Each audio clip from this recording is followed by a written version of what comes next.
సుంతి ఆపరేషన్లు ఎన్ని పద్ధతుల్లో చేస్తారో ఎవరికి చేస్తారు. సో ఈ సుంతి ఆపరేషన్లు అనేవి ఫస్ట్ ఫైమోసిస్ అనే కంప్లైంట్కి చేస్తారు, ప్లస్ బెలనోపోస్టైటిస్ అనే కంప్లైంట్కి చేస్తారు.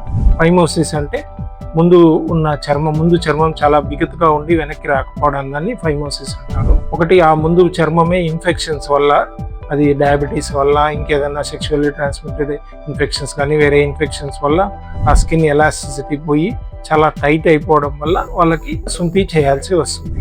సుంతి నార్మల్గా 2 పద్ధతుల ద్వారా చేస్తారు.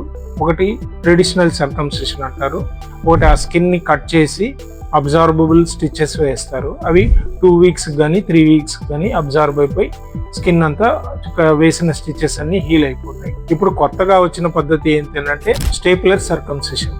ఇంకొకటి ఏంటంటే దీనివల్ల పెయిన్ చాలా తక్కువగా ఉంటుంది, నెక్స్ట్ బ్లీడింగ్ తక్కువగా ఉంటుంది, ప్లస్ వాపు కూడా తక్కువగా ఉంటుంది.